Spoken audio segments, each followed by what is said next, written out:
todo el Congreso. Nuestros patrocinadores en esta ocasión es GlaxoSmithKline. Y bueno, ellos están muy comprometidos con la sociedad, sobre todo con la parte académica, y en base a que ellos nos ofrecieron sin ninguna restricción un fondo para que los residentes pudiesen venir de todas las sedes del país, la sociedad, en reconocimiento a ello, ha decidido otorgarles un reconocimiento, el cual voy a entregar al doctor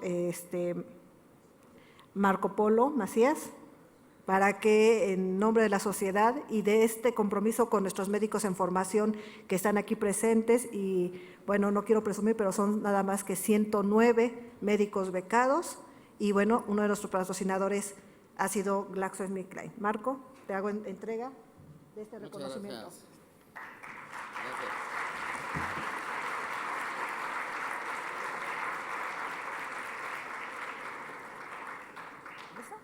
Bueno, y ahora sí le cedo los micrófonos a Marco para que él coordine el simposio Diamante. Muchas gracias, Mayra, por este reconocimiento y muy buenas tardes a todos. Bienvenidos a este primer simposio Diamante patrocinado por GlaxoSmithKline. Yo soy el doctor Marco Polo Macías, yo trabajo para el área científica del laboratorio y al día de hoy hemos preparado un programa científico muy interesante con temas de mucho debate, en el cual yo espero que tengamos una sesión de preguntas y respuestas interesantes al final. Y además que tenemos un panel muy completo, 2 médicos con una gran experiencia. En la primera presentación nos vamos a hablar sobre cuáles son los desafíos actuales en la EPOC. Hay tantas incógnitas que tenemos. ¿Qué pasa con el GOL 0? ¿Qué pasa con el GOL U? ¿Qué pasa con el tema de pronóstico? En realidad tenemos una relación entre la clasificación y el pronóstico de las enfermedades. ¿Qué pasa con los eosinófilos? ¿Los esteroides sí o no? ¿Escalo, desescalo? Entonces, algunos de estos temas son los que vamos a tocar en la primera presentación a cargo del doctor Gur Levy. El doctor Gur Levy, él es neumólogo, él es originario de Venezuela, él tiene una maestría en trasplante por la Universidad de Barcelona y fue expresidente de la Sociedad de Neumología de Venezuela. Y actualmente trabaja como experto médico local para Latinoamérica, para GSK. Entonces, si me permiten, lo recibimos con un gran aplauso a mi amigo Gur. Gracias.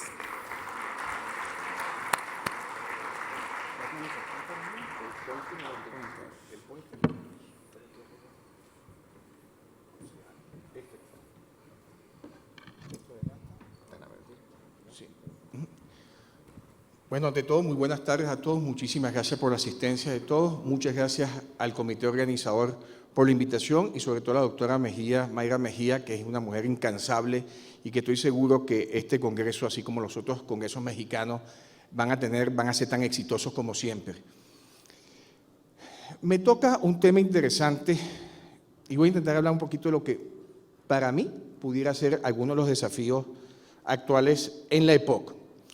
Este simposio es organizado por GSK, el simposio como tal. Soy empleado a tiempo completo para GSK desde el 2014. Y como verán durante mi presentación, yo no voy a tener ningún tipo de contenido promocional durante mi presentación. En la agenda tocaré un poquito la tarea pendiente que tenemos con respecto al subdiagnóstico. Tocaré un punto importante que me parece compartir con todos ustedes que tiene que ver con la definición. Otra que tiene que ver con la clasificación y si tenemos tiempo para abarcar a otro grupo de pacientes dentro de la clasificación del GOL. Estamos en época o en año del Mundial de Fútbol. Suerte para los mexicanos. Y coloqué de 6-5, porque más bien utilicé un término beisbolero, porque también en México se juega mucho béisbol. Y voy a hablar de qué entiendo yo de 6-5 en cuanto a los objetivos del tratamiento. Ver si de alguna forma la clasificación del GOL puede o no predecir la mortalidad en EPOC y hablar un poquito sobre el rol de los esteroides en EPOC. Cuando hablo aquí de una tarea pendiente, pues conociendo todos nosotros la data de prevalencia de EPOC en Latinoamérica, ya tenemos la data también del registro de EPOCAR, del estudio de prevalencia de EPOC en Argentina, sabemos que la prevalencia En México es aproximadamente un 8%, DF, porque no podemos extrapolarlo a todo el país. Lo que es importante aquí es que hay muchos sujetos caminando en México, en Argentina, en Brasil, sujetos caminando entre las consultas de muchos médicos de atención primaria, de muchos médicos especialistas, cardiólogos, a quien no le han diagnosticado la EPOC. Y el subdiagnóstico en EPOC es muy, pero muy importante y llega tanto a niveles tan importantes como el 77%. Y yo considero que eso es una tarea pendiente que tenemos todos. Y tenemos que salir de alguna forma de lo que yo llamo el gueto en el que nos estamos sumergidos. ¿Por qué el gueto? Porque tenemos que salir un poquito más de la cáscara donde estamos sumergidos solamente en neumonología y tocar las otras sociedades. La Sociedad de Medicina Interna, la Sociedad de Atención Primaria, la Sociedad de Emergenciología, la Sociedad de Endocrinología, la Sociedad de Cardiología, que sepan que esta enfermedad es una enfermedad importante, prevalente, con comorbilidades, que afectan a los pacientes que ellos están tratando y que muchos de estos pacientes, con un diagnóstico adecuado, pudiéramos tratarlas y obtener quizás, Dios mediante, un mejor pronóstico. Subdiagnóstico es importante y cuando uno evalúa el estudio PUMA que fue realizado, no estuvo incluido México dentro del estudio, estuvo incluido Venezuela, Colombia, Argentina y Uruguay, se ve que en los médicos de atención primaria, cuando se evaluó también en estas 4 ciudades, el subdiagnóstico llegaba tan alto como el 77%. O sea, en estudios poblacionales como en estudios realizados directamente en atención primaria, el subdiagnóstico es elevado y eso es una tarea pendiente y es un desafío actual que tenemos todos nosotros y salir del gueto en que estamos y poder transmitir la necesidad de hacer más y mejor diagnóstico y promover el mayor uso de la espirometría. Promover el uso de la espirometría, que es una herramienta fundamental en el manejo. Voy a tocar ahorita el punto de la definición y voy a utilizar la definición del GOL. Ustedes conocen la definición hasta la del 2015, no voy a entrar en ella, pero voy a centrarme en la del 2017 que me gustó porque incorporó un elemento importante que no incorporaba la definición previa. Síntomas respiratorios persistentes, porque es verdad, la definición previa no hablaba de síntomas persistentes, de síntomas respiratorios. Y por definición el paciente tiene que tener síntomas respiratorios más allá que tenga una obstrucción bronquial, más allá que tenga una inflamación. Y eso fue un reto interesante que incorporó la nueva definición e incluye un elemento importante como es las anomalías en las vías respiratorias o vías bronquiales y en los alveolos. Y yo me he intentado definir por qué hablan tanto de anormalidades en las vías aéreas y o alveolos, eso es el pulmón como un todo, y es porque hasta qué punto están intentando demostrarnos que sí realmente hay fenotipos, como dice la guía española, la de GCPOC, que hay pacientes donde tengan mayor afección bronquial y otros más afección de tipo efisematosa, sin que en GOL se llegue a mencionar fenotipos. Y les voy a traer una definición que me pareció interesante, y es esta que fue realizada, que fue publicada en el año 2016, que habla también que es una enfermedad prevenible, controlable, tratable, e incorpora un elemento que había sacado la del 2017, y dice, hay una respuesta inflamatoria exagerada. Claro, porque hay pacientes que fuman, o hay sujetos que fuman, y algunos van a desarrollar EPOC y otros no. Pero habrán pacientes que quizás la respuesta anómala exagerada es la que puede llegar a producir que el paciente tenga una enfermedad. Entonces, esta definición del profesor Badin Martínez, brasilero, me pareció bien interesante y abre un paréntesis importante que quiero mencionar. Él dice, la enfermedad se puede caracterizar por síntomas clínicos, anomalías radiológicas o limitación persistente al flujo aéreo y generalmente es progresivo, como sabemos que la enfermedad es progresiva. Yo quizás me hubiese gustado que se colocase y se caracteriza por síntomas clínicos y o anomalías radiológicas y o limitación persistente al flujo aéreo, y voy a decir por qué.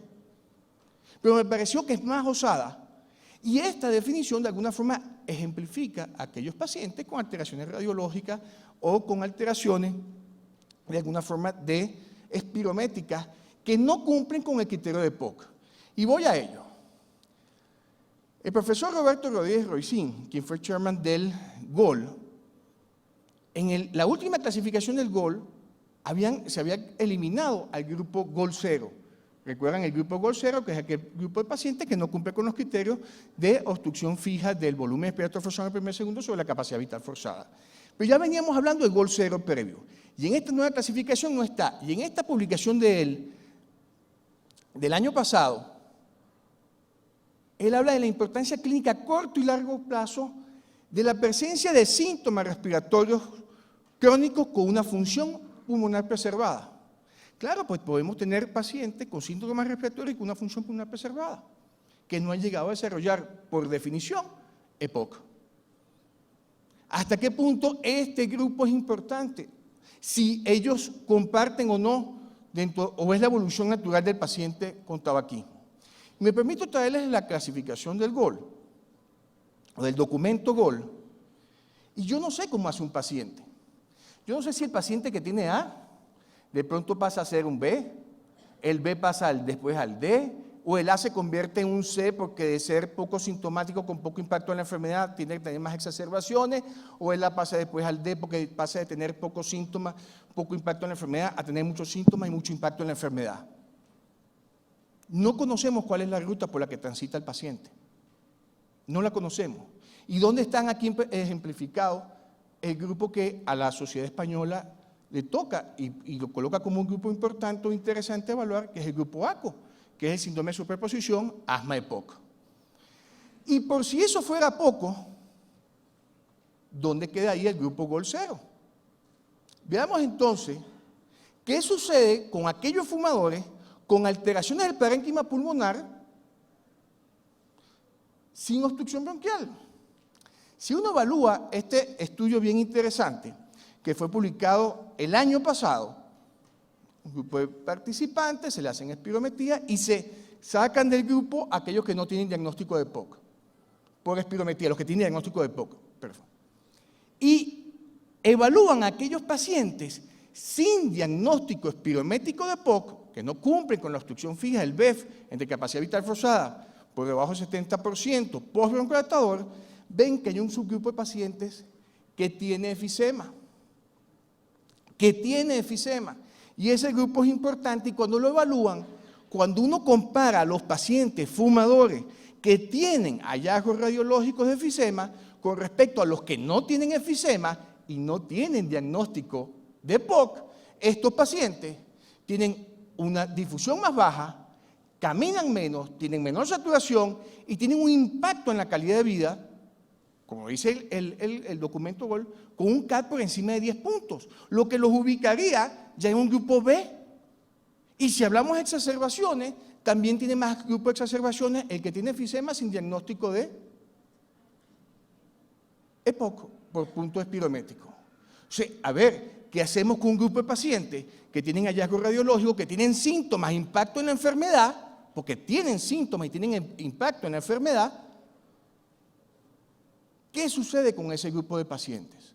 O ese grupo de sujetos que por definición no son EPOC. ¿Qué tan frecuente es el grupo o el GOL 0? Les voy a demostrar que es más frecuente de lo que uno pudiera querer, porque viendo este estudio, que es un cuestionario internacional que se realizó a través de la Comunidad Europea de Salud, donde se evalúan a 18.000 sujetos, ¿de qué? Entre 20 y 44 años. 20 a 44 años. Normalmente el paciente con EPOC es un paciente que ha tenido riesgo y que va a desarrollar EPOC después de los 35 o 40 años. Este subgrupo representa 11.8%. O sea que en etapas iniciales tú puedes tener a un paciente que no tenga el diagnóstico por espirometría de EPOC, pero ese paciente tiene síntomas. ¿Qué hacemos con el paciente? ¿Trato espirometría o trato síntomas? Trato síntomas más espirometría más impacto en la enfermedad. Síntomas más impacto en la enfermedad más las exacerbaciones.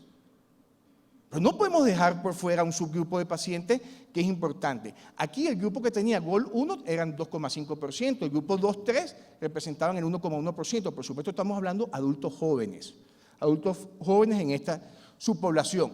¿Qué estaba asociado a todos ellos? tabaquismo pasivo, infecciones respiratorias en la infancia que hacen que el crecimiento pulmonar sea menor y, por supuesto, el grupo GOL 0 estaba más asociado a exposición ocupacional. ¿Qué era importante? Que todos los GOL, como el 0, 1, 2 y 3, estaban asociados a mayor uso de recursos de salud. O sea, que aquel paciente que hemos sacado de la clasificación, que es el GOL 0, también tiene un importante de alguna forma afecta al sistema de salud, ya que usa mayor recursos de salud. ¿Es o no es importante ese subgrupo de pacientes? Sí que lo es. Sí que lo es porque está buscando atención médica y está usando recursos de salud. Este estudio es interesante porque es el grupo de COPD-GEN.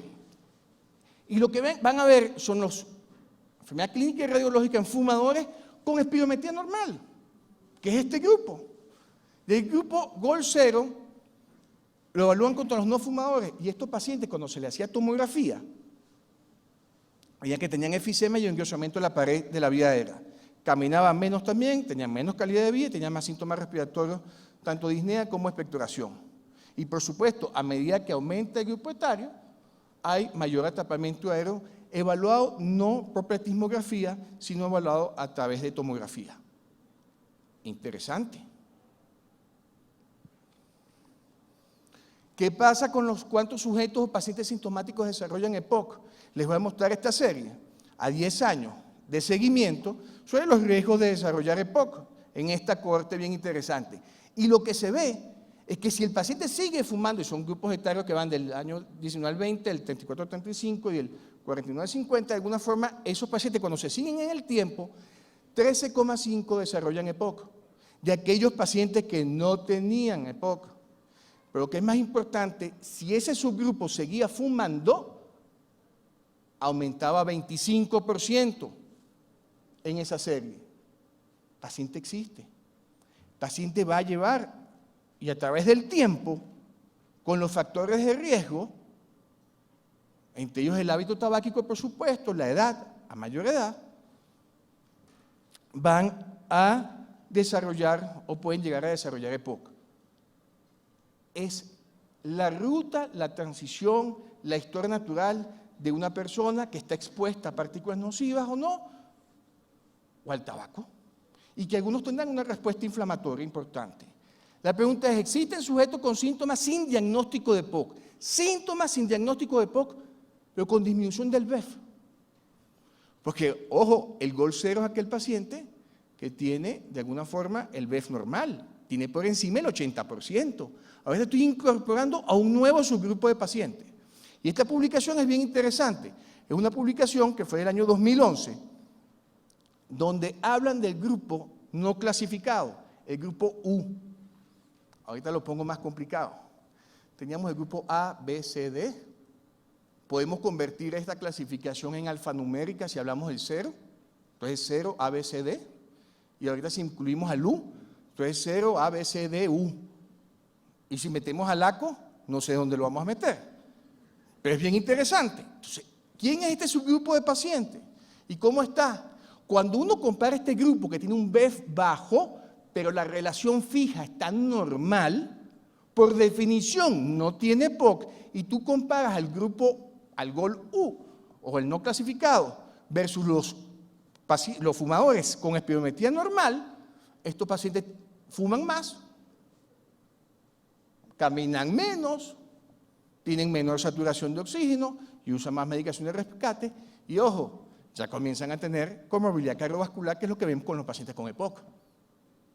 Y cuando los comparamos al grupo GOL U, o al no clasificado, si lo quieren llamar así, con el GOL ya propiamente dicho, el ABCD, el 1, 2, 3, 4, han consumido menos paquetes años, son fumadores más activos, caminan más que un paciente que tenga ya GOL establecido o que tenga ya una relación fija por debajo de 70, y usan, por supuesto, menor medicación de rescate. Interesante, interesante, porque nosotros tratamos pacientes, no tratamos espirometría. Pero ojo, yo no estoy diciendo con eso que la espirometría no es normal, no es importante, porque yo soy de los que aboga por la espirometría, el uso de ella y salir del gueto en que estamos metidos. Un punto importante, ya no voy para la espirometría, ahorita me voy para la prueba de difusión. Digo, ¿habrá pacientes o podrá ser la difusión? Un elemento que si hacemos poca espirometría, ¿cuánta difusión hacemos? Muy poca. ¿Será importante la difusión en los pacientes con EPOC o no? Que tienen síntomas. Y la respuesta, se doy yo con este grupo de pacientes, o fumadores, 1.570 fumadores, este estudio fue publicado en el 2015, y es bien interesante porque ellos agarran a estos grupos de pacientes, le descartan que tengan déficit de fenotitripsina, ven que tengan la capacidad pulmonar normal y los evalúan como aquellos con difusión normal y aquellos con una difusión alterada, por debajo de lo normal, por debajo de 80. ¿Y qué es lo que ven?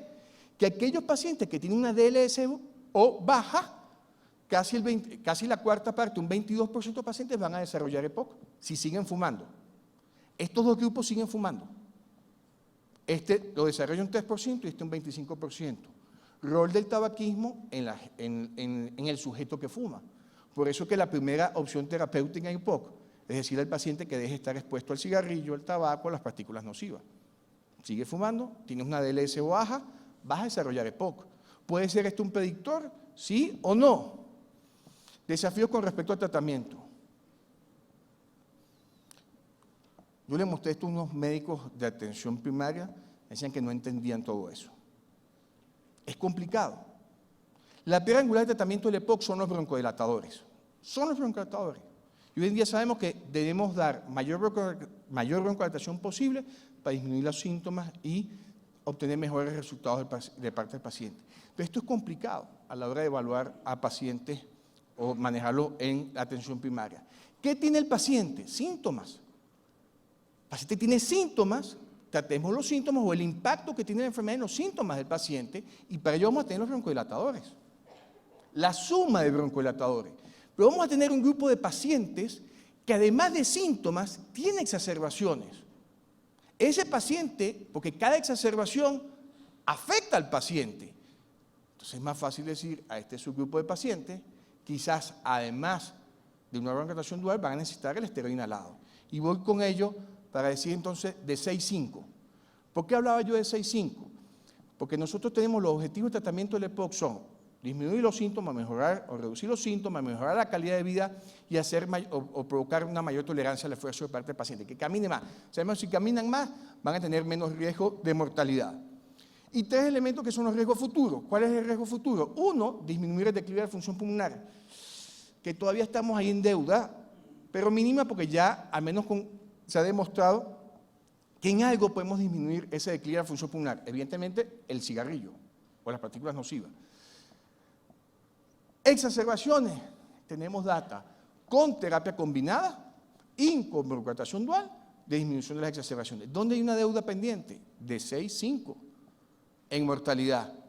GSK ha intentado con 2 estudios importantes, grandes, como es el estudio TORCH y como es el estudio SUMMIT, buscar si desde el punto de vista terapéutico se puede disminuir la mortalidad en los pacientes con EPOC.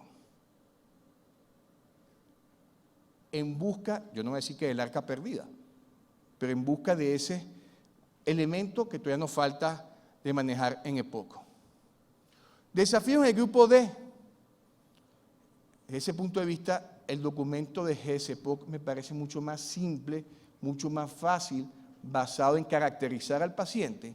Pero si vemos el documento GOL, a ver, un paciente con muchos síntomas, con exacerbaciones solamente con un LAMA es poco. Y si lo tengo con terapia combinada, es poco. Porque disminuye las exacerbaciones, pero el paciente todavía va a tener síntomas. Por eso es que está ahí, porque tiene impacto en la enfermedad. Tiene síntomas, un MMRC por encima de 2 puntos o un CAT por encima de 10. Está LABA, ahí sí es LABA, sumado a colocarle o no otros medicamentos que puedan ser útiles o necesarios en ese subgrupo de pacientes. Lo que es importante es que cuando uno compara LABA-LAMA contra los ICS-LABA o contra la terapia combinada, si bien es cierto que los LABA-LAMA demostraron que actúan tan bien o mejor con respecto a las exacerbaciones en un subgrupo de pacientes, y sí que hubo diferencia estadísticamente significativa a favor de los LABA-LAMA, indacaterol glicopirreno versus propionato futicación a salmeterol, y eso es cierto. Ojo, que el subgrupo de pacientes no es el mismo a otros estudios. Aquí el 80% de los pacientes tenían una sola exacerbación. solamente el 20%, el 21% tenía 2 o más exacerbaciones. ¿Son todos los pacientes exacerbadores iguales? Eso es un desafío a reconocer, y creo que no. Y lo que dice el estudio es muy claro. A pesar de un LABA-LAMA, el 50% del paciente va a seguir haciendo exacerbaciones. Y el impacto de cada exacerbación en el paciente es importante. Por ende, los LABA-LAMA no logran cumplir todos los requerimientos de disminución de las exacerbaciones que estábamos esperando. Estamos buscando algo más.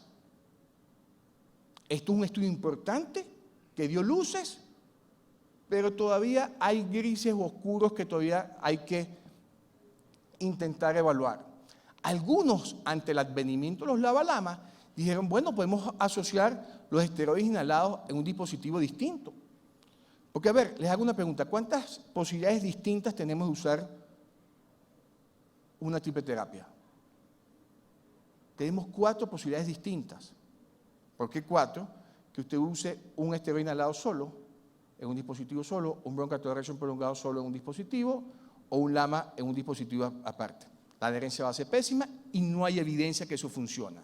2, usar LABA-LAMA y asociarle un ICS o un esteroide inhalado solo en otro dispositivo. ¿Hay evidencia que eso funciona? La respuesta es no. Esta revisión de Crocán fue muy categórica. No hay evidencias, no se han publicado estudios.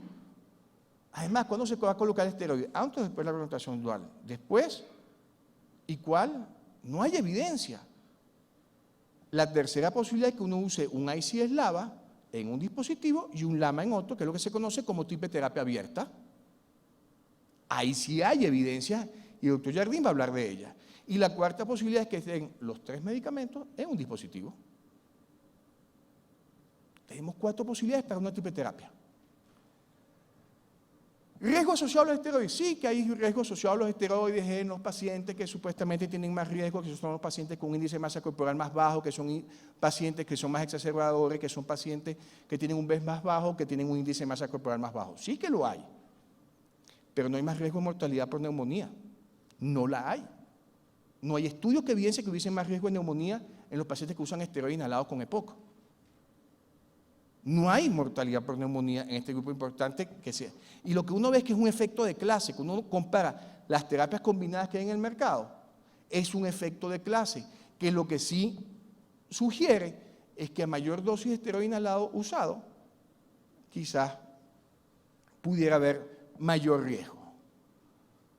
Riesgo, porque se ha venido hablando a través del advenimiento de los LABA-LAMA de si podíamos retirar o no los esteroides a los pacientes que venían con tripeterapia.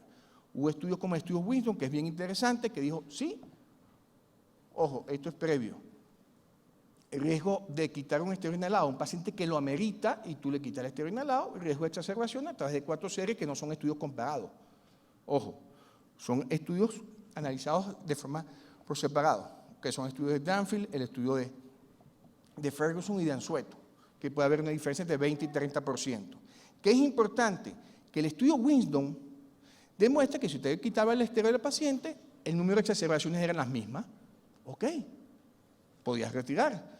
Pero ojo, que a las 6 semanas de retirarle el esteroide a un paciente que venía con tripeterapia, ya el BEF hay diferencia estadísticamente significativa. Hay una caída del BEF en los pacientes que uno le quita el esteroide. ¿Por qué? Porque el esteroide no es una molécula broncodilatadora, pero sí es una molécula antiinflamatoria que algo adiciona.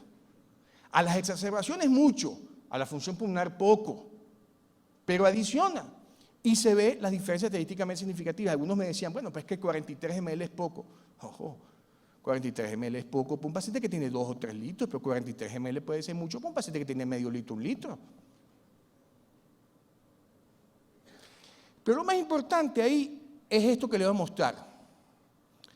El análisis post-hoc del estudio demostró algo que es interesante. Con el advenimiento de los eosinófilos, y si el eosinófilo juega o no un rol o un biomarcador en la EPOC, y hay mayor respuesta de los pacientes con EPOC a los esteroides inhalados cuando tienen eosinófilos en sangre, el análisis post-hoc del Winston, que les acabo de mostrar, que decía que no había diferencias si uno le quitaba al paciente el esteroide, demuestra, y fíjense bien, que con una exacerbación a niveles de eosinófilos en sangre, porque no es en esputo, en sangre, de 300 células a 400, no hay diferencias estadísticamente significativas. Tú puedes quitar el esteroide, pero ojo, un punto importante, y quiero mostrar esto. Sí hay diferencias estadísticamente significativas con la misma contaje celular de 300 y 400 células en sangre, pero aquí la clínica mata todo. ¿Por qué? La diferencia está en que no solamente el eosinófilo, el biomarcador importante, sino el número de exacerbaciones. Y por eso que dije que los pacientes son distintos, porque cuando se evaluaron al subgrupo de pacientes con 2 o más exacerbaciones, en ese subgrupo de población la retirada del esteroide era importante y estaba asociada a los eosinófilos. Y para completar mi charla, 2 estudios interesantes que acaban de salir publicados. Uno acaba de salir publicado hace un mes en el Blue Journal y uno acaba de salir por el grupo de Ciro Casanova y Bartolomé Celli, Víctor Pinto Plata, que vienen siguiendo a los pacientes con el BODE, y los que intentaron ver en ese subgrupo de pacientes que vienen siguiendo a través del tiempo es si la clasificación del GOL puede ser pronóstico de o medirme mortalidad en EPOC. La respuesta es no, no sirvió, y para lo que sirvió fue para bajar pacientes que estaban en el grupo D y C al grupo A y B.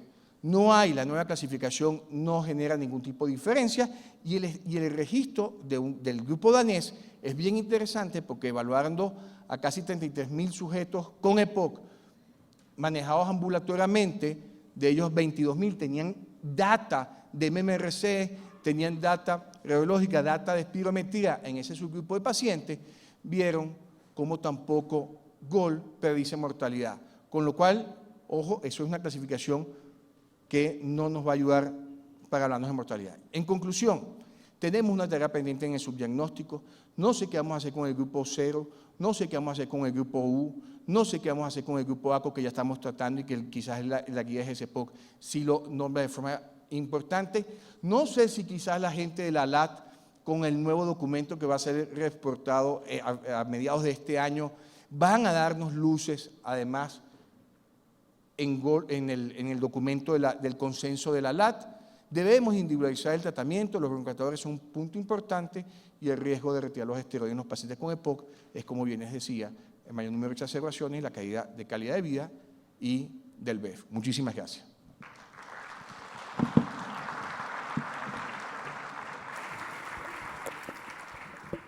Muchísimas gracias, Gur, por esta excelente presentación. Sin duda, muchos temas de interés que generarán debate al final de la presentación. A continuación, me permito presentar a un invitado de honor. La verdad es de que todos ustedes lo conocen. Es un médico con muchísimos años de experiencia en el área de neumología. Él es egresado de la Escuela Paulista, actual director de rehabilitación de la misma Escuela Paulista, expresidente de ALAD, miembro de ATS, expresidente de la Sociedad Brasileña de Pacientes Asmáticos y con EPOC. Y bueno, creo que no requiere mucha mayor presentación, y les pido por favor que recibamos con un fuerte aplauso al doctor José Jardín.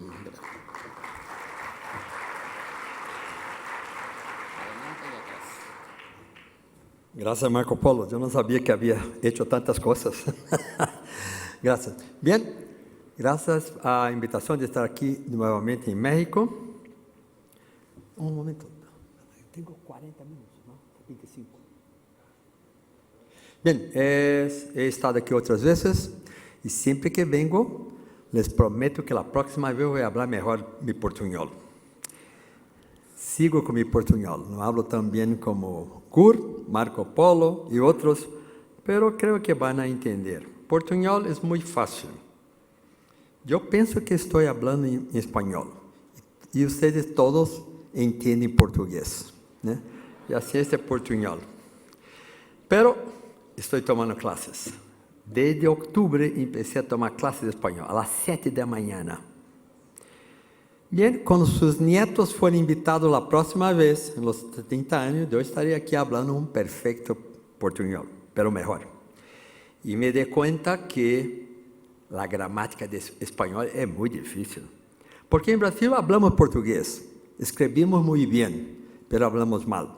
Me di cuenta después que empecé español y la lengua española habla y escribe bien toda la gramática. Así no es tan fácil.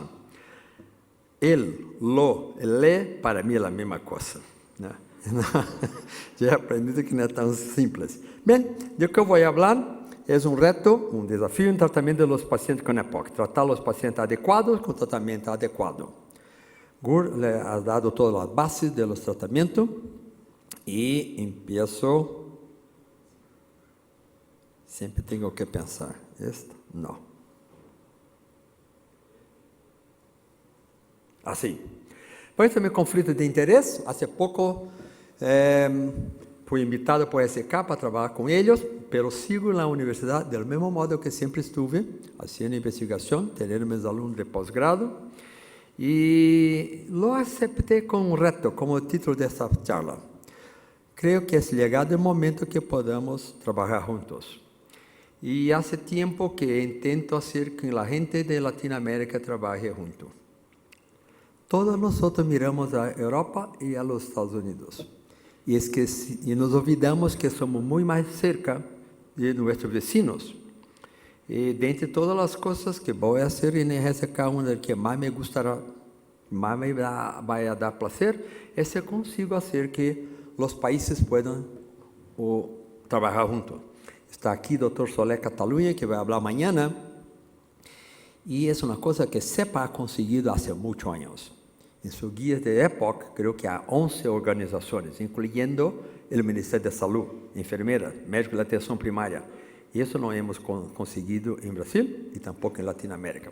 Así, dentro de los retos de aceptación de trabajar con GSK por un año, es intentar que podamos trabajar juntos con ALATE y hacer cosas juntos. Mis objetivos son 3. Quero hablar um pouquinho da hiperexcitação pulmonar em EPOC, que aumenta as atividades da vida diária, se associa à disneia, depois a associação LABA-LAMA, quais são os locais dos receptores, mecanismo de ação, e todos os pacientes respondem do mesmo modo, esta é a pergunta. E depois, ao final, combinando agentes de larga duração. Umeclidino bilateral versus tiolo, que é o único estudo que ha comparado 2 LAMA-LABA juntos, e a tripeterapia que está chegando e chega rápido. Bem, sobre hiperinsuflação.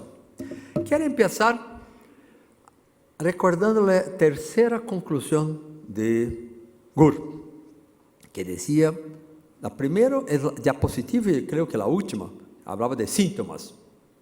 Quando meus residentes chegam para mim e dizem, professor, ou jardim, este é um professor, este é um paciente D4. ¿Pero qué significa D4? El paciente nunca llega a nuestra consulta diciendo, doctor, soy un D4, quiero pasar a un B3. Nunca he escuchado esto. Yo pregunto siempre al residente, ¿qué le contó el paciente? Él me contó que tenía falta de aire y que tú has hecho. Bueno, le hizo una espirometría y tiene una obstrucción bronquial. ¿Le preguntó algo más? Assim se tinha exacerbações no último ano.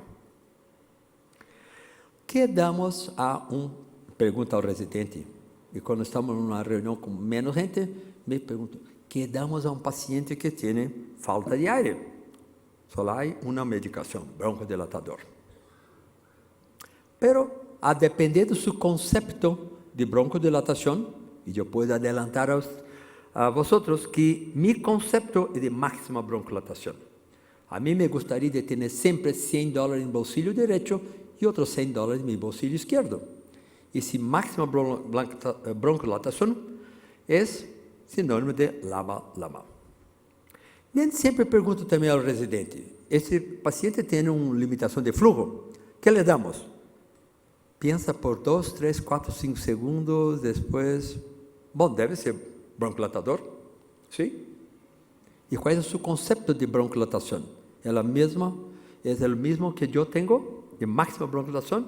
Sí, si tenemos el concepto de máxima broncodilatación, les damos LABA-LAMA. Y sobre exacerbación, es el mismo paciente que pensamos por limitación, por disnea, que le vamos a dar LABA-LAMA. Pero nos dijo que el año pasado tuve como 2 exacerbaciones. Así que le damos LABA-LAMA y antiinflamatorio esteroide. Y si persiste con las exacerbaciones, roflumilast, o N-acetilcisteína, estão todos publicados que são comprovados que também diminui a exacerbação, ou macrólido. Assim é muito simples. O que vemos aqui é que temos dois grupos de pacientes, os fenotipos. Um fenotipo que está para um lado que não tem exacerbação. O outro que sigue com limitação, sigue com obstrução, pero tem exacerbação. Dos grupos. Muito claro, se levamos em conta solamente obstrução, síntomas e exacerbações. Gur falou de eosinófilos, que não vou falar, mas isso também juega um rol muito importante. Bem, que nos diz, o que nos ensina Gold, D? Esta sempre pergunto também a los residentes. E pode perguntar a vosotros. Este Gold D, ¿cuántos cuadraditos tiene dentro del cuadrado más grande, que es D? Hasta el momento, después de esta pregunta, en Argentina, Perú, Ecuador, Brasil, siempre erraron, con excepción de una profesora en Argentina la semana pasada. Pero cuando fui le preguntar después, ¿por qué me diste la respuesta correcta? Porque tuve de hablar de Gold la semana pasada. ¿Son cuántos cuadraditos? Son 6. Muy difícil para los médicos de atención primaria. Para mí, la estrategia práctica es siempre pensar en síntomas y no en todos los cuadrados y todas las clasificaciones. Mira qué interesante. Este es... ¿Dónde aperto aquí? Este es un grupo de pacientes que fueron estudiados por Denis O'Donnell en Canadá. Y si ven aquí, este grupo de pacientes tiene un VF1 de 85%. Son normales. No, pero tenía el tratamiento de EPOC por sus médicos. Mira lo que es interesante. Ophir es el primer autor. Cuando se estudia aquí, esta es disnea, este trabajo en el circlegómetro, y esta es la disnea. A cualquier carga del circlegómetro, los pacientes mantienen más disnea o tienen más disnea, a pesar de un VF1 de 85%, que tenían más disnea que los pacientes normales. Así, la importante de la espirometría también es seguir haciendo espirometría para ver el deterioro, porque es paciente que parece normal y tiene síntomas, muchas veces ya tiene una tomografía que que hay algún daño. ¿Qué es esto? Hiperinsuflación. Es el que se pasó en los pacientes que hacían ese estudio en la bicicleta. Se hiperinsuflaban. ¿Qué se pasa con pacientes que tienen una hiperinsuflación? Este es un estudio que hicimos y publicamos hace 3, 4 años de una fisioterapeuta, Cláudia Silva, que mostraba que 5 actividades de la vida diaria que todos nosotros lo hacemos todos los días y los pacientes también. Y si considerarmos que los pacientes que disminuyen por lo menos su capacidad respiratoria en 150 mililitros, y este es un dato práctico, que se disminuye la capacidad respiratoria en 150 mililitros, lo llamamos de insuflados. Y los pacientes insuflados tienen más disnea. Si quieren probar a sí mismos, la próxima vez que subiren los 2 pisos de aquí, tome un aire, se quedan ahora como si fueran enfisematosos y empieza a inspirar, a respirar con un volumen más grande, mayor. Van a sentir un desconforto. Lo que se pasó con Cláudia al estudiar a estos pacientes es que caminar con la carga de 5 kilos, con la maleta de 5 kilos, subir las escaleras, caminar en una banda con una pendiente como si fuera una calle, poner los calzados, almacenar alguna cosa en los armarios y ducharse. Mira que en todas esas actividades que hacemos todos los días, y los pacientes también lo hacen, pero nosotros lo hacemos sin disnea, y los pacientes se quejan de disnea. En todos esos pacientes hubo insuflación. Se insuflaron más de uns 150 mililitros. Así, la insuflación es las bases de la disnea que los pacientes nos cuentan. ¿Qué debemos hacer para disminuir la disnea? le podemos dar un broncolatador. Nos enseñaba hace poco Gur que los broncolatadores son muy buenos para los pacientes con síntomas. Este es otro estudio también de un otro fisioterapeuta, Elias Porto, que publicamos ya hace algunos años en Respiratory Medicine, en que medimos aquí la capacidad inspiratória, y este antes de ejercicio, esta es la mediana, y aquí está la capacidad inspiratória, y hacemos, el paciente hacía un movimiento muy simples que, con sus brazos, que son movimientos de entrenamiento y que también sirven para peinar los pelos. Aquí veo que la mayoría hace ese movimiento. Debe haber algunos que no necesitan. No veo de aquí los que no tienen pelo. Bien, si tiene pelo, van a hacer este movimiento. Bien, lo que se pasaba con este paciente al hacer ese simple movimiento, disminuía la capacidad inspiratória. Simple movimiento de entrenamiento o de utilizar sus brazos. Hiperinsuflación. ¿Qué hacemos para esto? Les damos broncolatador. Fue lo que hicimos. Y aquí se ve que los pacientes con capacidad inspiratória, les demos salbutamol, los pacientes significantemente aumentaron su capacidad inspiratória. Cuanto más grande la capacidad inspiratória, más grande la posibilidad del volumen de aire corriente. Y esa es una desinsuflación. Y enseguida, después del salbutamol, y los hicimos hacer nuevamente el mismo ejercicio con los brazos. Y lo que vemos aquí es que no hubo cambio en la capacidad inspiratória. Así, dar un broncolatador al paciente disminuye la hiperinsuflación y previene la hiperinsuflación cuando hacen alguna cosa de ejercicio de su actividad de la vida diaria. Bien, si esto es verdad, empezamos a pensar que estamos siguiendo o mirando a este grupo a la derecha de la diapositiva o a la izquierda de ustedes, de la diapositiva que yo lo mostraba, que había gente con falta de aire, obstrucción, pero no había exacerbación. Y esto también es la base de por qué que debemos siempre enseñar a los pacientes a utilizar broncodilatador antes de ejercicio o de alguna actividad más intensa. En todos los pacientes de nuestro centro de rehabilitación, en todos los días, cuando van a hacer su ejercicio en la banda o en el circungrama, le fornecemos 400 microgramos, mismo si ya han tomado la medicación durante la mañana. La otra cosa es que los enseñamos cuando van a salir, van a un supermercado y van a cargar alguna cosa. Estos músculos, y hemos probado eso en otros estudios, este músculo tiene dos actividades, antigravitacional y respiratoria. Si les posemos ahora con una carga que segura estos músculos, ellos van a dejar de ayudar a la respiración.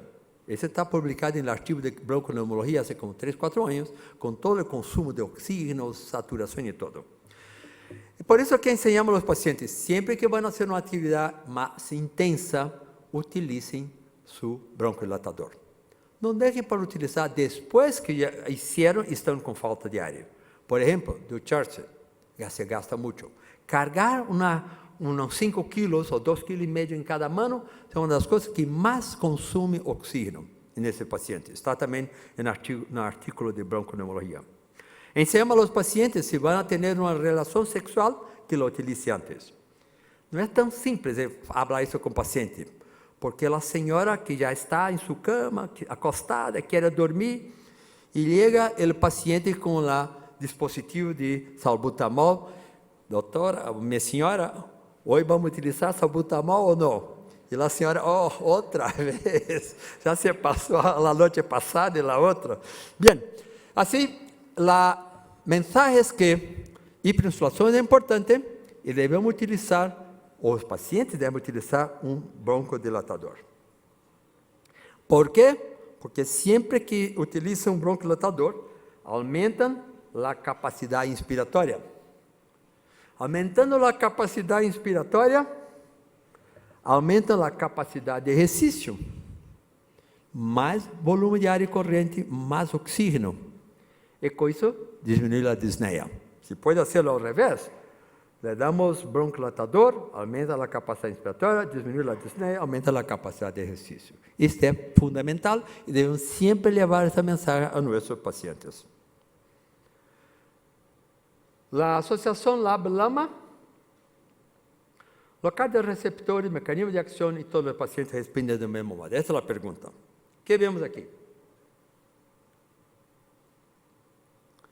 Estos son tradicionalmente los receptores anticolinérgicos y beta-adrenérgicos, los estimuladores beta-adrenérgicos. Lo que vemos aquí en la parte central son anticolinérgicos y en la parte periférica beta-adrenérgicos. Son siempre este clásico. Pero me acuerdo que hace muchos años, cuando vino de Montreal, estudiamos los receptores, los locales de acción de broncodilatadores anticolinérgicos y beta-adrenérgicos. Y vimos que los anticolinérgicos también tenían una acción periférica en las pequeñas vías aéreas. ¿Y por qué? Porque hoy ya se sabe que las grandes vías aéreas, que está aquí a su izquierda, son estimuladas la producción por el nervio colinérgico. Pero también las pequeñas vías aéreas que están aquí producen o tienen sus músculos, tienen sus receptores M3 y las células epiteliales también producen por otros estímulos acetilcolina. Así debemos hacer un bloqueo de los receptores, sea en las vías centrales, sea en la periférica, porque también los anticolinérgicos pueden bloquear los receptores periféricos. Así, lo que vimos hace muchos años atrás, que los anticolinérgicos tenían acción tanto en las vías mayores como en las pequeñas vías aéreas, es verdad, está producido en este estudio. Así que hizo este grupo de japonés, está publicado en esta revista de genética. Le dieron a este paciente oxitrópio y después le dieron salbutamol. Y fueron a estudiar sus respuestas. Y vieron que la mayoría de los pacientes son igualmente responsivos o respondedores. Si les damos oxitrópio, tiene una buena acción o buena respuesta. La misma se pasa con salbutamol. Pero hay algunos, los ingratos, que solamente responden a un broncodilatador. Algunos responden solamente a los beta-adrenérgicos y otros ingratos responden solamente a los anticolinérgicos. Eso es verdad, está publicado.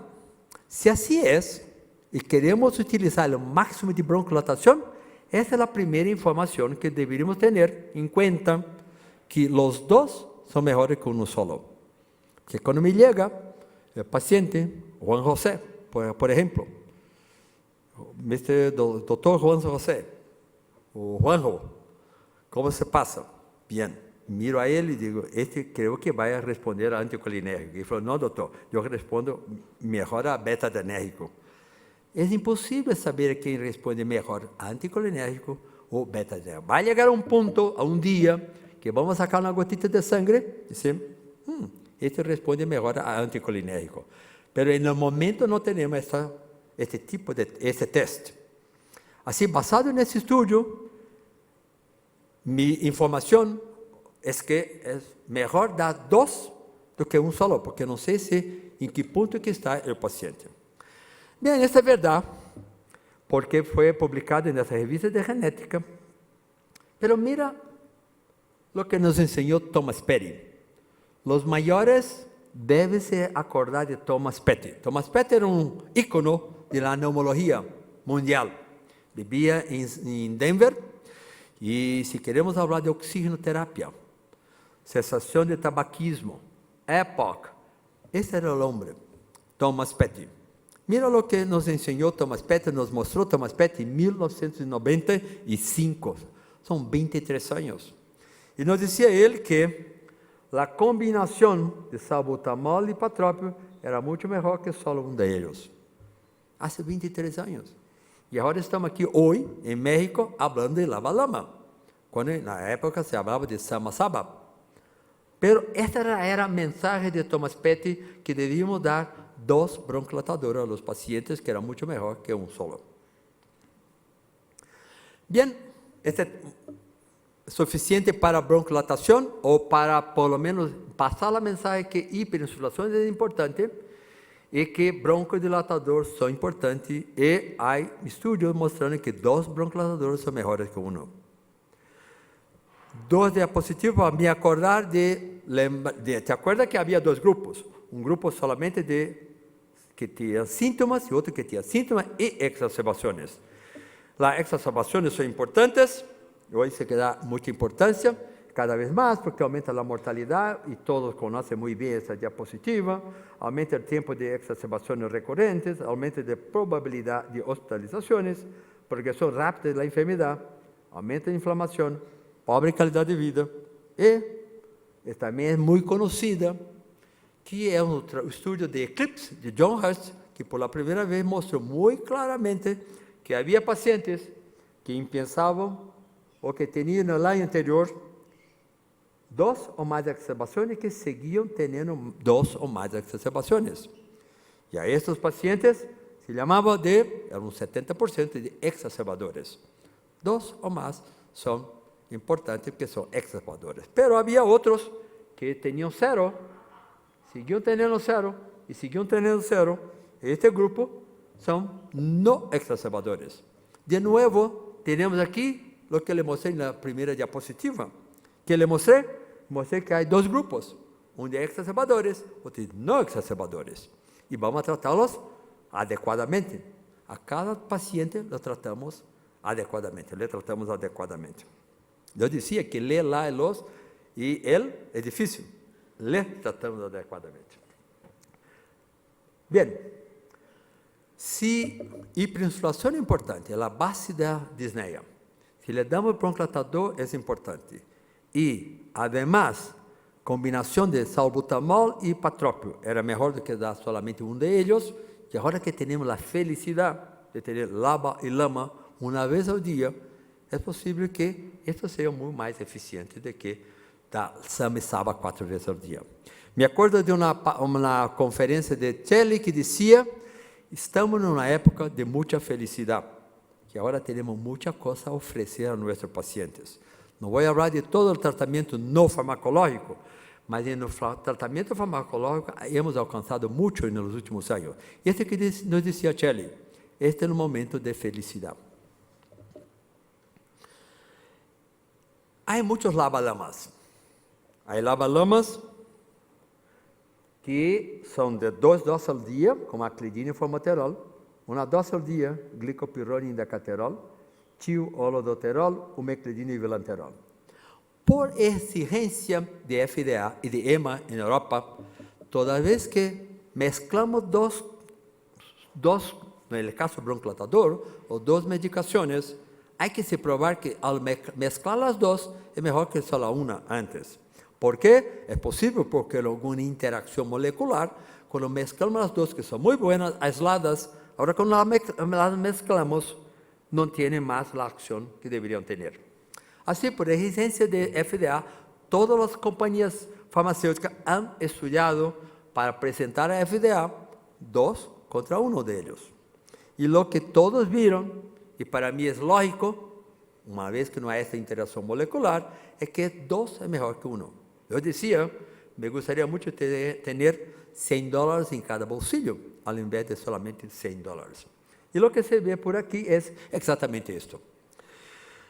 Todas las combinaciones, sea 2 veces al día, 1 vez al día, había siempre un favorecimiento de la combinación en comparación con su componimiento. Y que se puede hacer o decir es que hay una eficacia potencial, que se va aumentando la eficacia de acuerdo con los distintos componentes de estas combinaciones. Este es un estudio de Calceta, es muy interesante porque estimó que se podía, mismo sin hacer estudio un contra otro, se podía estimar que debería haber una diferencia entre las combinaciones.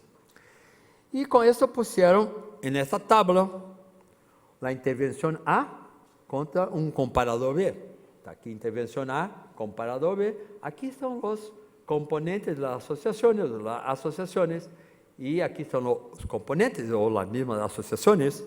e a ver qué se pasa como, por ejemplo, TIO versus placebo, o aquí glicopironio y indacaterol versus placebo, y lo que se espera que todo sea mejor que placebo. Pero se pode ver TIO contra TIO, ou TIO 18 e formoterol contra TIO solo, ou aqui contra os outros.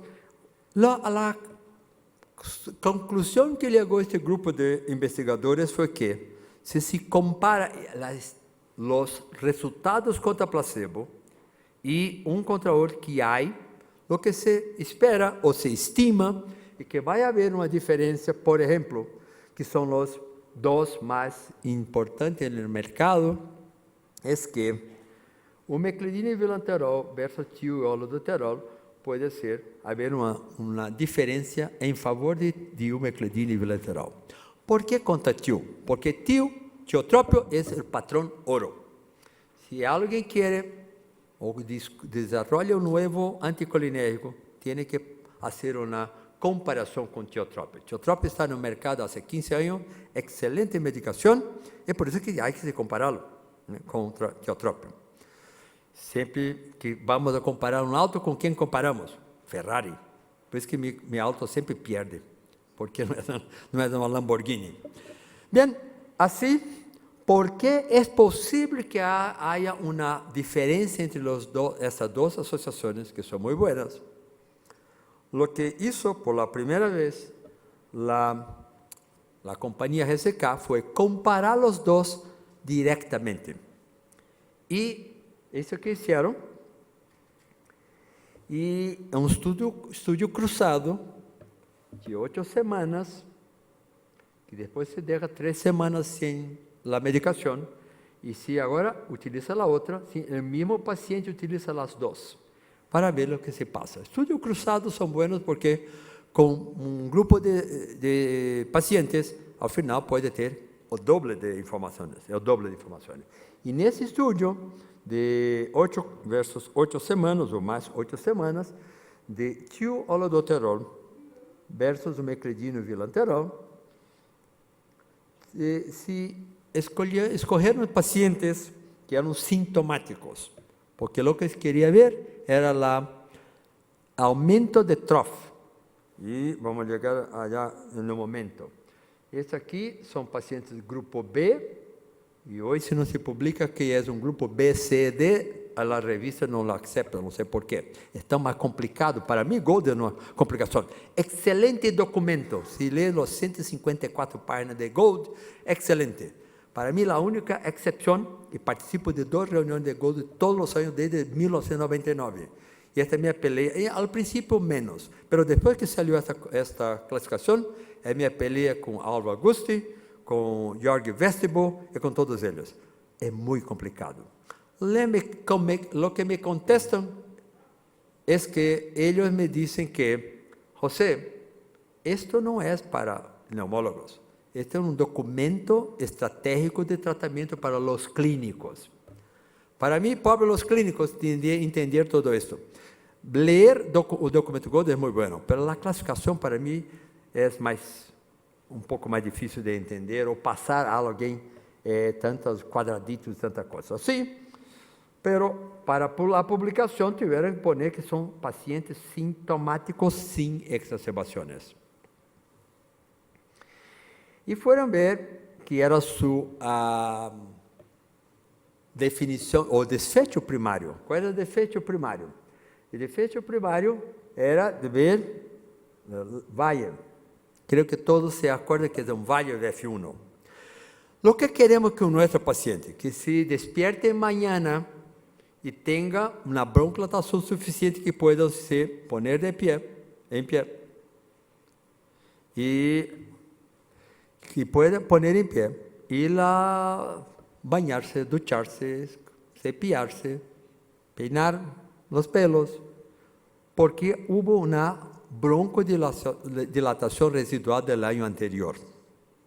Eso se llama Valle o trough en inglés, que es la broncodilatación residual 24 horas después que tomó la última dosis de medicación.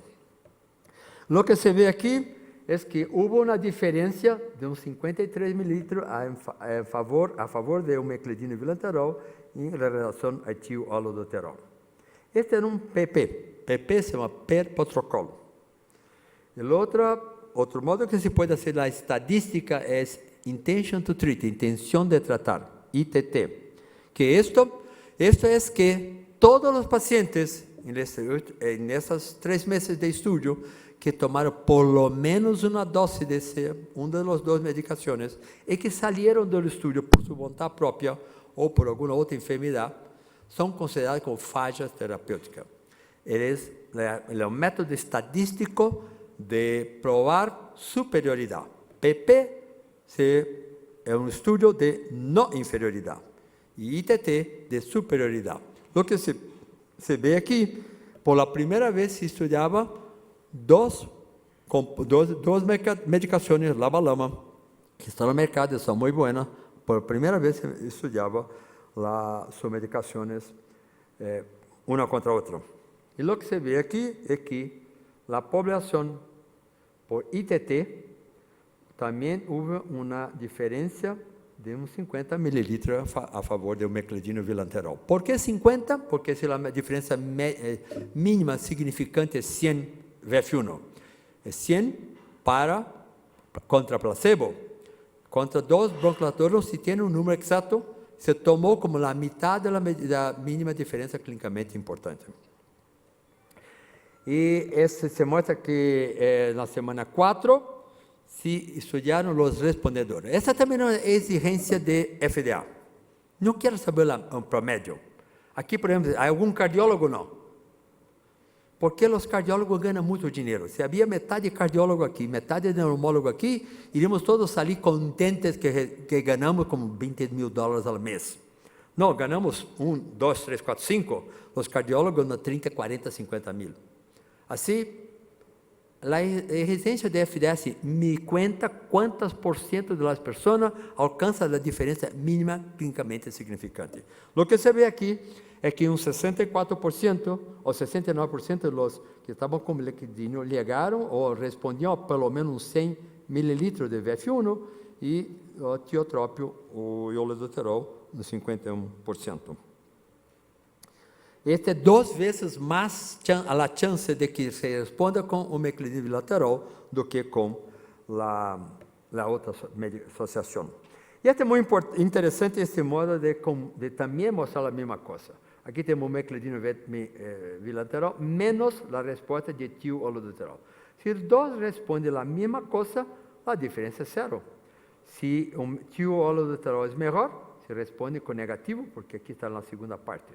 Si umeclidina e vilanterol es mejor, o si hay más respondedores, debería ser positivo.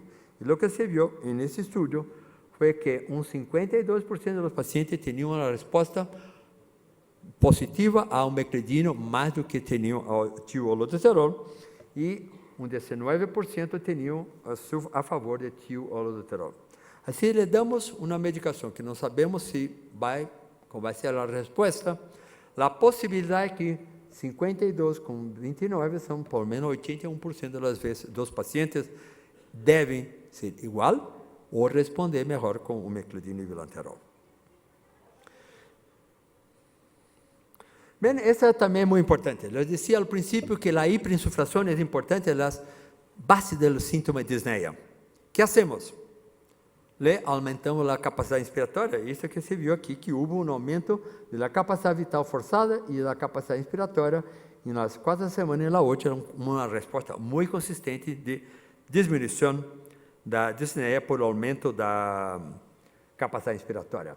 Este es de CAT y también con siempre una respuesta un poco mejor, mas no hubo una cosa que llamase mucha atención. Hoy ya se sabe que no hay una asociación entre VF1 y calidad de vida.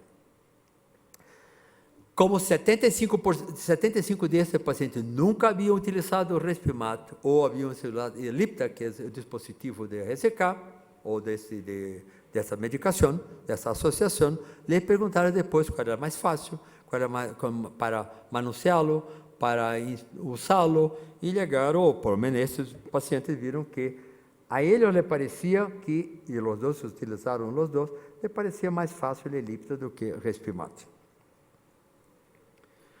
Bem, o que podemos mais fazer? Le mostrava que havia um segundo grupo. Esse segundo grupo que também tinha, además de disneia, tinham também exacerbação. Assim, esse estudo foi para mostrar o que se passa se temos agora um paciente que recebe esteroide LABA e le añadimos um anticolinérgico em todos os pacientes sintomáticos. O que se vê aqui nesse estudo foi que os pacientes recebiam, que estavam com a associação esteroide e LABA, que é o vilanterol, que é o Relvar, mais fácil de dizer o nome, recebiam o placebo, ou o outro grupo recebia um meclidínio, que é o anticolinérgico, que é em cruz.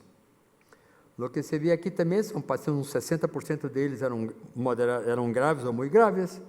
E o que se vê aqui, e isso é muito interessante, porque são dois estudos que seguiam paralelos em distintos países. São chamados estudos remelares. Também não é exigência de FDA. Eu quero saber se os estudos são comparáveis na mesma resposta. O que se vê aqui, que no estudo 1,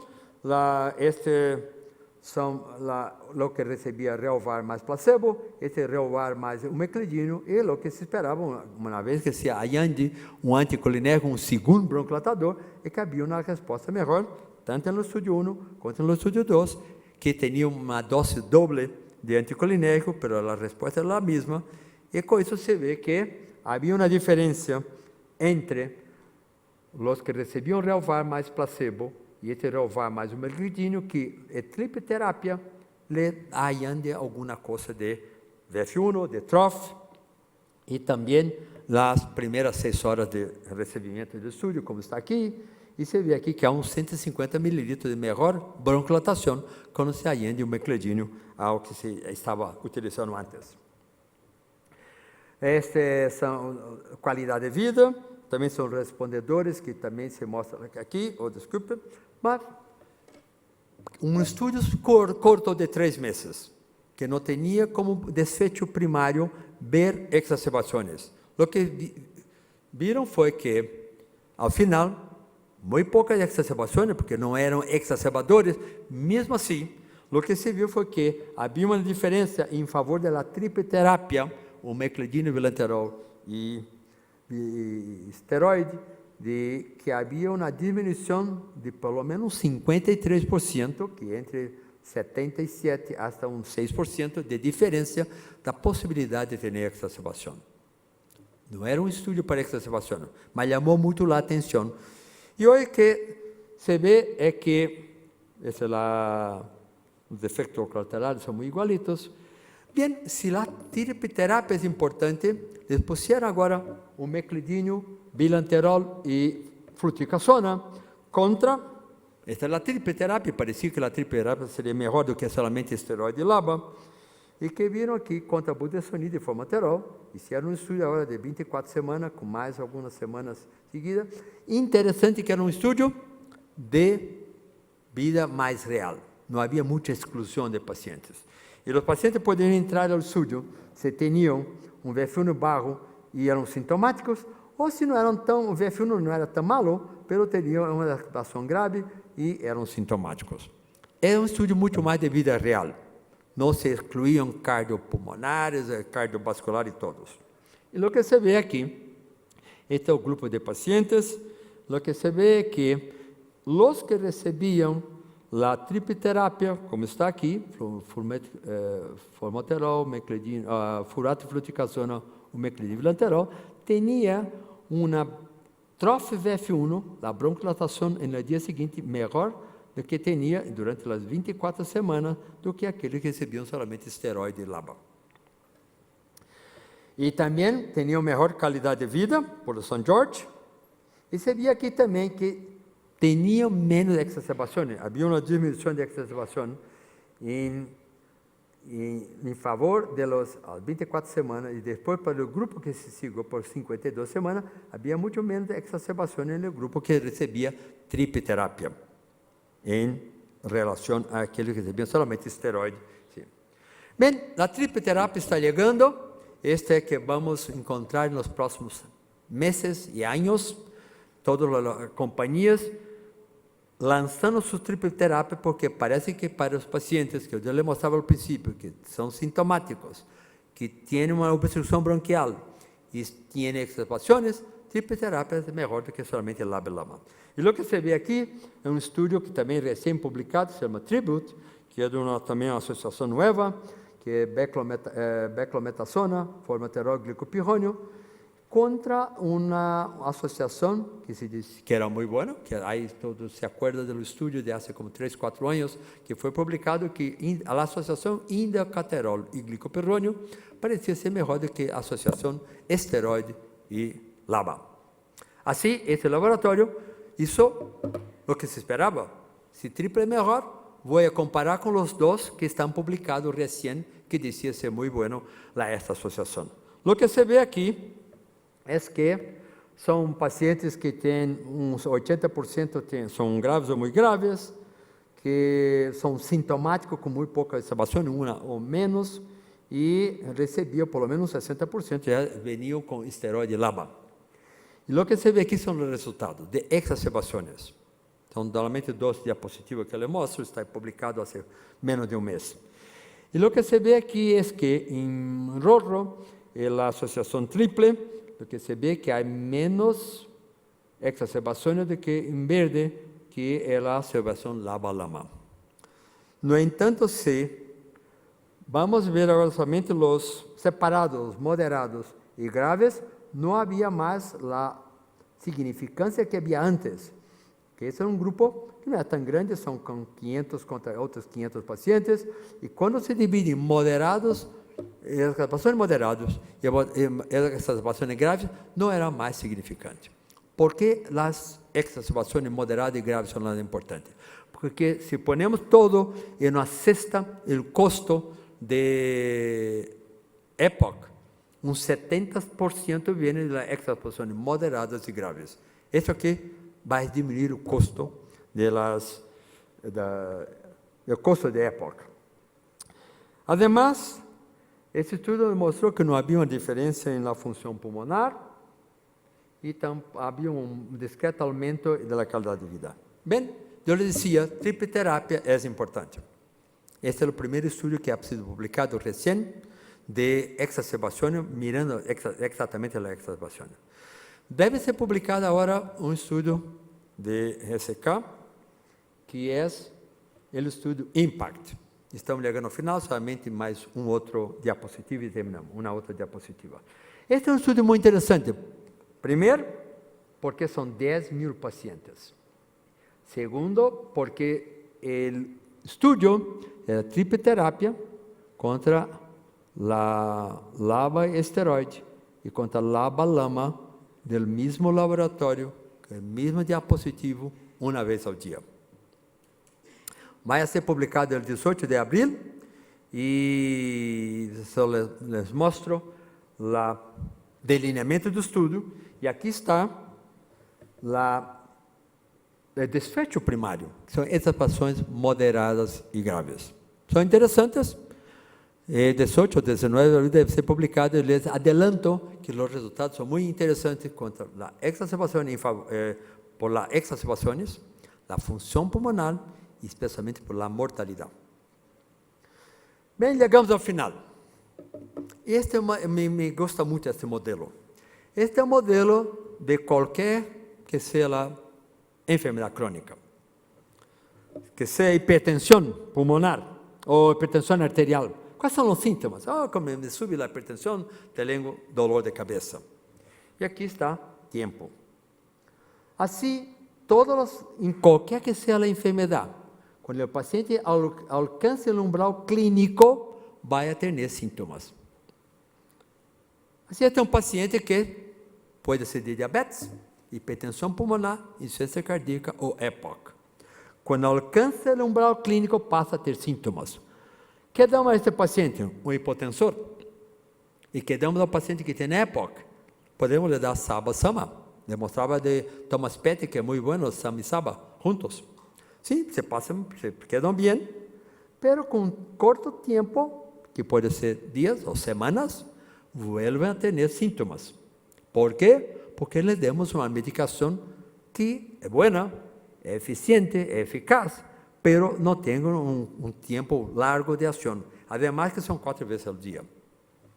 Y le podemos dar un segundo, a un otro grupo de pacientes le damos LABA o LAMA, o le damos los dos. Con eso que vemos que el tiempo se aumenta y va a alcanzar nuevamente el umbral clínico después de más tiempo. O por fin, que podemos hacer si es un paciente con EPOC que tiene exacerbaciones, le podemos dar un LABA, LAMA esteroide. Aquí está la tripterapia. Lo que va a pasar es que el tiempo para una próxima exacerbación va a ser muy más largo. ¿Por qué que hoy todos los artículos o todo el estudio de exacerbación se preocupa mucho con tiempo para la próxima exacerbación o para la primera exacerbación? Porque ese tiempo me define susceptibilidad a tener infección o exacerbación. Cuanto más largo el tiempo, más nos importa, porque vamos a ver que los pacientes tienen menos susceptibilidad para exacerbación. Así, si le damos, en el caso de EPOC, o en el caso de hipertensión arterial, le damos 4 medicaciones, como es muy común, el tiempo para el próximo exacerbación, sea de EPOC o de hipertensión con síntomas, será muy más largo. Por eso es que está basado en este modelo en la utilización de LABA, LAMA esteroide, puede ser la respuesta que programa para el paciente que tiene síntomas, obstrucción bronquial y exacerbaciones. Con eso termino y... terminó. Y llama a Gur si hay alguna pregunta que nos gustaría de hacer, es un placer que podamos contestarlos. Gracias. Muchas gracias, José. ¿Alguna pregunta que hubiera en el auditorio? Gur, José, yo quisiera hacerles una pregunta. ¿Qué evidencia tenemos actualmente para pensar en desescalar un paciente? Esto es algo que se discute en muchos foros. ¿Hay que desescalarlos? ¿No hay que desescalarlos? ¿Cuánto tiempo? ¿Que si 3 meses? ¿Que si 1 año? ¿Que si nunca? ¿Cuál es su opinión de ustedes? Si me hablas de desescalar, el desescalar que a mí me gusta es el del tabaco. No está fumando, desescale y no vuelve a escalar más el cigarrillo. Porque el desescalar medicamento en EPOC todavía no hay evidencia. La única evidencia que había era con el estudio Winston, y tratar de desescalar el esteroide, se hizo como no se hace, que es una desescalada progresiva, y lo que se vio fue que había un empeoramiento del BEF, de la calidad de vida, y no hay data todavía suficiente que avale el desescalar. ¿Por qué se acuñó el término desescalar? Más que hablar de desescalar, yo creo que debemos hablar es de tratamiento correcto para el paciente correcto. ¿Por qué? Porque previamente, como había el advenimiento de usar mucha terapia combinada, que era lo que teníamos en EPOC, se usó mucha terapia combinada a un subgrupo de pacientes que quizás no lo justificaba. Eso es una cosa muy distinta, desescalar a corregir el tratamiento que estoy dando. Y yo lo que creo que en lugar de hablar de desescalar hasta que no tengamos evidencia, es hablar de tratamiento correcto para el paciente correcto. Si ese paciente justifica el uso de esteroide inhalado porque es un paciente con riesgo de exacerbaciones y va a estar asociado a LABA o en tripterapia, ¿qué voy a hacer? Hasta que no me demuestren que eso, quitar, es bueno, no tiene ninguna justificación. El desescalar es este, y que no lo vuelva a escalar. De resto, que exista evidencia. Lo otro es corregir tratamiento, no darle tratamiento a un paciente que no nos justifique. Paciente que no justifique esteroide, que no se le dé. Y lo otro que yo mostré, que es que no se justifica dar un esteroide inhalado en un dispositivo aparte que un LABA-LAMA, porque no hay evidencia tampoco. Usemos la evidencia que tenemos. Y hay suficiente evidencia. Y otra que está por venir. No sé si, Jardín, ¿tú quieres hacer algún comentario? No, exacto. Siempre también que me preguntan esto en Brasil, les respondo la misma cosa. La primera cosa es ver si el paciente necesitaba esteroide como tú había impuesto. Y si no necesitaba, ¿por qué lo dejamos? Pero esto ocurre en 60-70% de todos los pacientes en el mundo. Creo que el tratamiento correcto o incorrecto que hacemos mucho más por facilidad, porque las compañías ponen el esteroide y el LABA juntos y es más fácil prescribirlo, o porque es posible que el doctor no está muy cierto si el paciente tiene asma también o no, así él trata las dos cosas. Pero quiero reforzar lo que Gur ha dicho, que es importante ver si está correcto. Esta es la máxima necesidad, quitar o sacar la esteroide si no hay necesidad. Perfecto. Muchísimas gracias por su atención. Solamente recordar, el próximo jueves habrá un simposio de asma, una comida con el experto, que están cordialmente invitados, también con José Jardim y Gurlevi. Y también si requieren mayor información sobre uno de los estudios que les comentó, uno de los estudios más grandes que viene, el estudio IMPACT, más de 10,000 pacientes, a la salida les pueden dar información al respecto para que la reciban directo en su correo. Muchas gracias por todo.